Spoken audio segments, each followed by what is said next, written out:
How's it going? This is Sherrod Seward, managing member at Sherrod Sports Visas, Oakhurst Legal Group, having another global business chat in sports. One of my favorite people in the combat sports industry, one of the only good guys in the combat sports industry, mon frere, Fernand Lopez. How's it going? I'm fine, brother. I'm glad to be here with you. How you doing, brother? Man, I'm doing okay, which is good for me because normally I'm doing bad because immigration is nobody cares. Like people only care when it's going bad. Well, I mean, I think you don't have that much problem that we have. Like before I met you, everything was just going bad down because I'm the one that I can talk about visa, because I'm the one with the immigration since the beginning because I'm from Africa and then Right. moved to France, live now in France, and that was kind of complicated to have my father going around the world. But since I've been working with you and you can solve things, you're a magician. I know it's not easy though, but you at least you give me hope sometime. I think Sometimes. Sometimes. I think everything we've done has eventually got done. You know, we've had a couple of snags, but it eventually gets done. And one thing's interesting, I don't think you remember the first time we met. You still had I want to say you had braids. It was it was in Boston, Massachusetts. And I remember at the time I couldn't even afford tickets to the fight. I was just hanging out in the hotel trying to meet folks because I'm from Ohio. So I've been to law school in Cleveland. I've done a little jiu-jitsu class at Strong Style. So I was over there on Team Stipe. Then I heard you talking French and you were talking to Mick Maynard. And that's when I introduced myself. You're looking at me like, who the hell is this guy? And to be honest with you, I'm a little bit ashamed because at that time, when you talk with me, I didn't really pay attention of what you were saying because you give me some indication about your job, right, about the law and immigration and everything. And you give me the thing and said, I think you will need me at some point. We can do something together. And I was like, dude, I don't really know what you're talking about because I mean, this will make me look bad. But because you didn't look any fancy, because I'm used with lawyer that they try to bring you the bling bling in the face, and then you don't really know what's going on inside, right? And I'm very glad that I did keep in touch with you, and finally I'm like, now every time I'm ringing your phone and you don't know how to put me anymore, you don't know what to do with me. What are you talking about? You get straight to me. You got the bat phone. Not there is a bat phone, everybody else. I think what it is too is my French wasn't as good. Like I just wasn't speaking French a lot at that time. And of course, I don't necessarily walk around with suits on all the time. Like, a lot of clients will see me at a fight and then they'll see me like, hey, did I see you at this fight? And I'm just wearing regular clothes. I don't walk around, with a lanyard, looking like I'm working. Definitely. And I'm the first guy to say to people, don't mind about how people, the wear out the look when you meet them the first time, because they don't judge the book by the cover, right? Like you said. But when it happened to you, because you're busy and you're trying to work, and someone is bringing you that opportunity, you're like, okay, I'm kind of busy now. What a little bit, And when you dig, you're like, oh my gosh, how many times that I miss so much thing that we could have get advances on that, And now I'm glad to deal with you guys because we struggle a lot. I have a lot of guys coming to my gym, coming from, people, they don't know that when I have this guy, the guy Z going fight to the to the main event in the contender series, you are the one who's pulling the problem out. They don't know that when I have Ciryl Gane having the P1 visa, you are the one who's doing that. They don't know that even myself visa, but the E visa or whatever I have to do, you're the one who's doing that about the job, the business visa.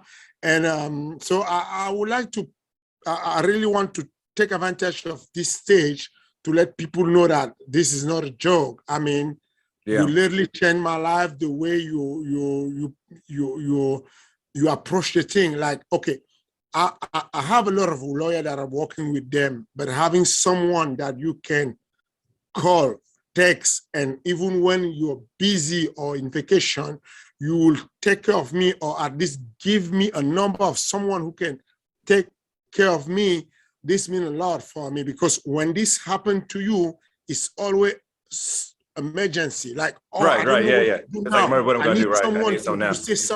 I need someone to help me, you know, because the UFC matchmaking, they have deadline. The business, they have deadline. And having someone who can just answer to you right away without having you pay all the communication in advancing counsel lawyer, that's kind of different. So I'm grateful for that. Thank you, brother. Well, yeah, and I'm also grateful for the opportunity that you give me too, because your athletes, the first ones or some of the first ones that we actually had that were in the UFC already, which allowed us to do some things, because we're one of the law firms that we work a lot with the management companies and get guys visas before they're signed. And it was a whole thing of that we had to fight the immigration services that said, well, these guys aren't signed to the UFC. How can you get them visas based on the UFC schedule? And I remember we had a case denied, and we went and appealed it and basically told them, like, it's not in your own rules that they have to be signed. We just have to show you that the UFC is putting on events. We do our special sauce and we beat them over the head. And the way the argument works is like this. This can't be the case because in track, the track star doesn't have a contract with the racetrack, right? And they grant the P1. A guy that rides horses doesn't have a contract with the racetrack. They have it with their race team. So how can it be the case that fighters need to have a contract with someone in order for you to grant the P1? We just have to show you that there's actually events going on. The UFC happens all the time, 3 years. You can see it on TV. Do they have a contract? Don't worry about that. Don't worry about that. That's why I call you the magician, because Alain Bodo case, you remember Alain Bodo case? Yeah. That was kind of tricky. Yeah. Because, he didn't have the contract at the time. And that was kind of tricky to pull out that visa. And we married, and finally Alain ended up fighting in the UFC in Abu Dhabi, and then come back to the US with that visa and make it. So really, thank you very much on the thing that you're doing. I don't know how you do that, but you know your job. I'm just a trainer, so I don't really know how you're doing that. But and also sometimes there are people that are working on the shadow that we don't really talk about them. You have people that answer when you are not available.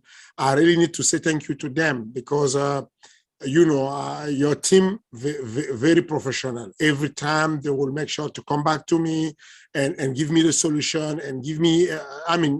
Thank you very much for. It just becomes on the market, because like now we have calls coming from all over the place. Like I literally couldn't do it myself, and I was trying to. So now we have people in Singapore.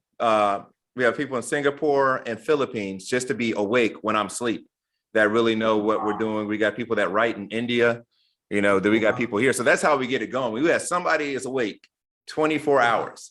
And the Filipinos team, they're really good at doing the interviews. And we actually have somebody in Russia that just does Russian interviews, and probably get somebody in Mexico that just does Mexican stuff. But that's the only way that it all gets done when people call, because it's like, hey, I'm stuck at the interview. I need an emergency appointment tomorrow. It's just like, eh. Yeah. Okay. Even not about the appointment, like the wording. the wording to how to manage the expedites, the interview. Like sometime last time that I talked with one of your girl, and she gave me all the point that I have a guy that was like, okay, I'm going to corner someone, but at the same time, I'm going for my P1 visa. Right. What is the speech that I have to give there? Because they kind of complicate the question that they're sending me. So I call her, I explain her everything, and she just give me the right answer right away. So yeah, I'm the one who asked to talk with you because I needed that stage so I can say thank you, because I appreciate it. I'm glad to give the opportunity. This is my job. I don't want to lie that I'm doing that because I'm just trying to help fighters. This is my job to make them fight. So as a trainer or manager, I can have some percentage. But beside that, I'm giving some people and some family jobs. I'm giving them hope in the life, and you don't know that, but with the how they say the butterfly effect, you bring that and make that happen because of what you allow me to do. Then I can push them and give them something to live with, and so. Thank you in my name and their name. Thank you. Hey, I appreciate that. And, that's one thing I always think about, how it's just like a whole livelihood. A lot of times, and I don't think a lot of people know this, but the promoters themselves are trying to get out of doing visas unless they have to. And they're expecting more people to have their stuff already set to come in. So it's just like, if you can't get your P1, a lot of times you can't come fight in the UFC. You know what I mean? They just leave it to yourself. So that's why we always take it very seriously with the unsigned fighters, because, that's it. It'll be this one thing that's stopping them from having the opportunity to change their lives. And speaking of changing lives, you got a big fight coming up. What's that fight? I'm trying to come. Depend. I feel like all my fight is kind of important now for me. Like I know you guys said I'm talking about the heavyweight championship fight. You know what fight I'm talking about. You know what I'm talking about. Okay. But before that, in 2 days, I have Nasruddin Imavov fighting for the place for the top 10 with Edman Shabazi in UFC 268, where Usman Kamaru and Covington would be headlining. So that's not a small thing for me. That's a big fight too. And I know that with Nasruddin, you did help me also. I was asking you advice about Nasruddin going to Canada at the time, and so that's something that concerns you also. But yeah, you're right. I have my two boys, Francis Ngannou, who was in my gym before, fighting against Ciryl Gane, who is now the interim camp, and they will be facing on January 22 in LA. So yeah, that's the fight that you're talking about. Yeah. Now, is the fight in LA or is it in Anaheim? Anaheim. Is it in Anaheim? Yeah, I'm definitely trying to come out to that one. I think that's going to be a great fight. It might be fast because they're both so big. You know what I mean? It might last 45 seconds or so, but it's going to be amazing. I hope they're going to last a little bit more because, first of all, because I like the entertainment of the fight. I like it. I don't really enjoy that when it's going that fast, and also. I'm a coach, and I would like to, if I can trade my place with your place, so I can just have popcorn and sit back and watch. That would be very big fight in the sense that you have the best form of IQ, fight IQ against the best form of the best expression of strength and power that you never seen ever in your life. So. We will know that day if the power matter or if the fight IQ matter. I mean, I'm not trying to say that Francis do not have the fight IQ. Is definitely intelligent, But and I'm not trying to say that Ciryl Gane don't have the power. It's definitely it can knock everyone out. Yeah. But Francis has the kind of power that we never seen before, and Ciryl Gane have the kind of fight IQ that we never seen before. So that's why I like that fight coming up. Well, I'm gonna have the popcorn, and I'm gonna have the beverage, and I just don't want either one of those guys to get hurt. So I'm already ready praying, that whatever the conclusion is, that both athletes are able to walk away and go spend time like with their families. That's the only thing about the fight business. I just say, good luck, better preparation, and let everybody, figure out who's better today without getting hurt too bad. Now, having this interim champion brings a lot of attention to the MMA Factory and what you guys are doing. So tell us, like, what are you working on? Because I know you have other stuff besides the gym too, right? Yeah. Well, right now I'm working on the RS, which is the leading promotion in France, MMA promotion. So Nassourdine Mavov fighting tomorrow.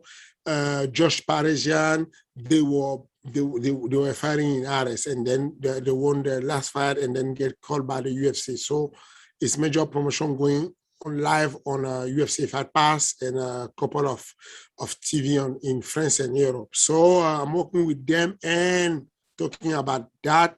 I'm going to contact you soon because I will try when this year is end. When we get into the end of the year, I will try to get my promotion established in America. So I will just contact you, and so you can help me with a bunch of paper that I don't really understand what's going on when I try to get.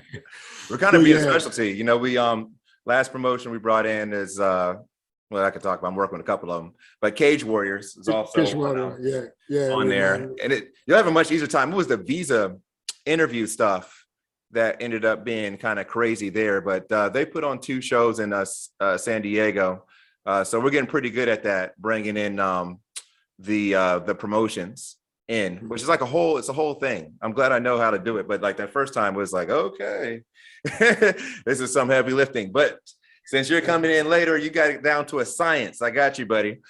So I'm not even worried about that.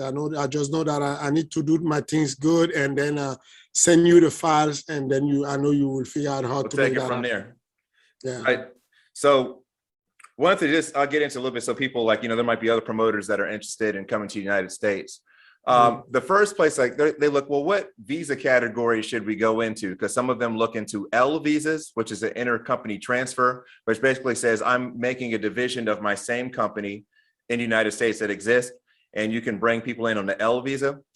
I don't like it because there's a lot of nuances and tranches where USCIS can kind of trip you up, and it's harder to bring in unskilled. So if you have staff that you want to bring in and they're not highly skilled, with degrees and stuff like that, it's just really tough. And in the fight business, people don't necessarily have degrees, they have experience.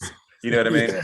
And so what I like to do is I like to put somebody on an O1 visa, namely the promoter.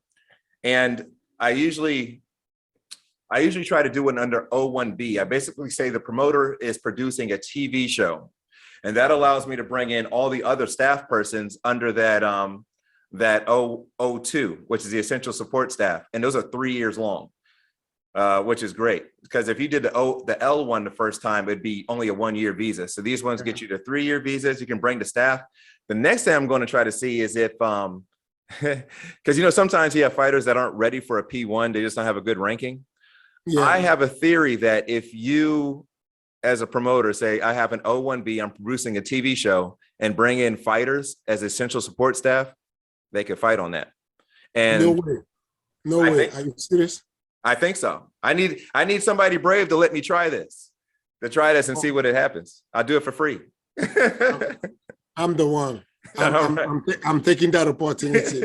Let's go. Yeah, and the thing is, so if that works, you can get these people, these fighters here on O2s, really simple, because it has much less of a standard as the P1. Because the P1, you usually have to be ranked top 300 in the world to have, at least 7 to 14 fights. You know what I mean? Yes. And it's just, you don't need all that with an O2. So I'm gonna tell them like, yeah, I'm a promoter and I'm gonna bring in some fighters. And when you bring in those fighters, I'm saying they're getting an essential support staff. They're gonna fight on an O2 and see if they tell me no. And then if they tell me no, I would just like, why? I don't see when the rules why they can't do this. So that's the type of stuff we're doing over here. So I'm excited. We got to try that one out. I might be wrong. If I'm wrong, it's okay. I'll fix it. That's very humble from you to admit that you can be wrong, but at least you will try and you will be honest with your client. Like, oh, this I don't know how to do that. That's one thing that I like working with you in terms of, oh, Lopez, I'm not, I can't, this that you asking me when, like the last time, Ciryl Gane was, had the visa. Yeah. And they needed to have the stamp in the passport. Right. And I call you and ask you, can you make that happen like quickly? Can you make sure that they give me the stamp tomorrow? And you say to me, man, I don't know how to do that. If even the president cannot do that, there's no way you can do that. I'm gonna be honest with you. I did try something. I'm gonna tell you what I did. So I had 3 interviews for fighters at Paris, all around the same time. Y'all interviewed there within 3 days, right? Yeah. And they all had the 212F waivers. Okay. One of them was a French woman, Caucasian, Mava with a top rank. There was Hassan Nadam. Hassan Nadam, that's my brother. I don't know if you know that. No. I never, we eat him. So okay. I did his work together. We grew up together. He's like my brother. I'm his manager actually. Yeah. Well, shit, I didn't know that. So he went in on an O1, and then we had Lapalus on the P1, right? Yes. They give Mava her visa passport the next day. And so meanwhile, I'm looking at Taylor and Hassan and their visa sitting there. I emailed the consulate and the subject line is like, urgent potential media inquiry. I said, I have 3 fighters, all the same papers. One of them got their passport back. 2 of them didn't. It's obvious what the only distinction is here. You guys need to explain this because it doesn't look good. Basically, I'm saying, are you being racist? Are you being racist right now? That's why I sent them in that email. They're like, oh, I got an email the next day. We're kicking this up to the next level. Hey, Hassan still doesn't have his passport. It hasn't come back yet.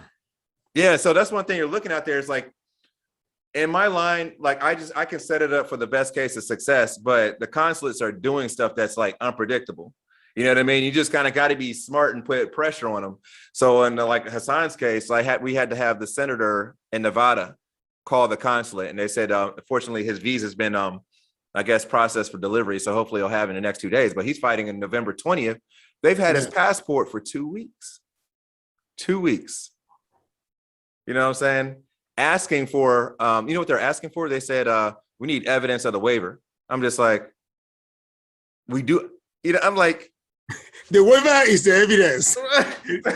And you ask me the evidence. Right, it's just like, you know what to ask for? It's just like, you could just email OCC FFO and ask them. And it's just like, you must have known we had the waiver because you expedited the appointment.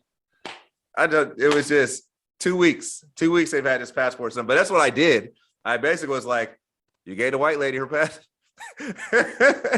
Why these 2? Like, what's different about this? I'm like, I only see one obvious distinction. There's only one distinction that is obvious. I said, I sent them all with the same shit. Is it that?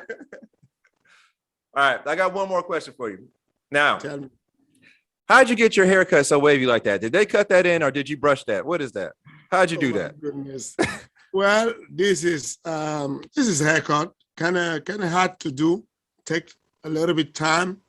It's like you have some dreads, but not actually. It's just a haircut, nothing special. I'm getting old, so I think I need to change that because I'm using this haircut like That's like 10 years now, and I keep doing that. So I need to stop because now I'm too old. Yeah, I was wondering if he just got waves. He had to brush it and wear a do-rag, and it's just he got so wavy that they had to cut it in. I'm like, that's pretty cool.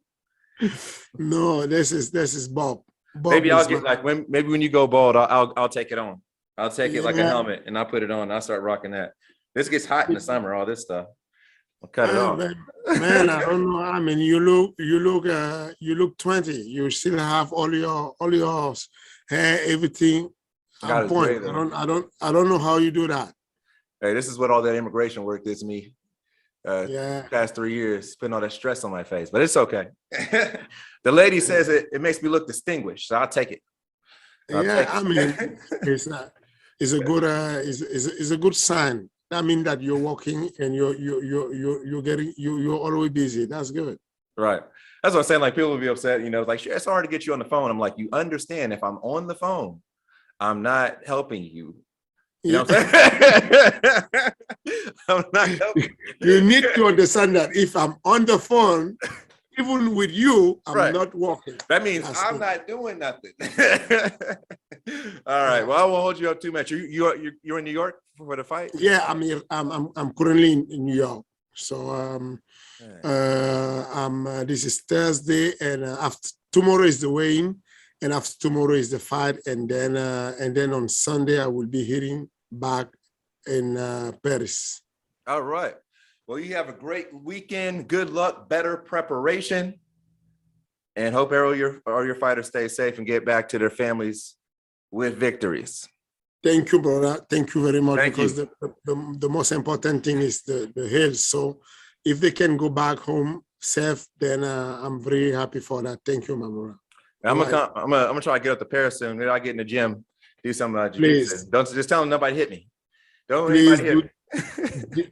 Please do that, and they're going to try to get advantage of you and try to get the payback, because they're like, well, we need to. This guy is making me wait a lot with my visa because he's busy. Now again, I got to have a guillotine on him, so I can choke him, and next time that he have my file, it will push very fast. Tell them to bring it. I'm more ready than they thought. Bring it on. I'm just playing. I'm just kidding. Right. All right. Peace out. You have a good one. Thank you. Bye-bye. Bye.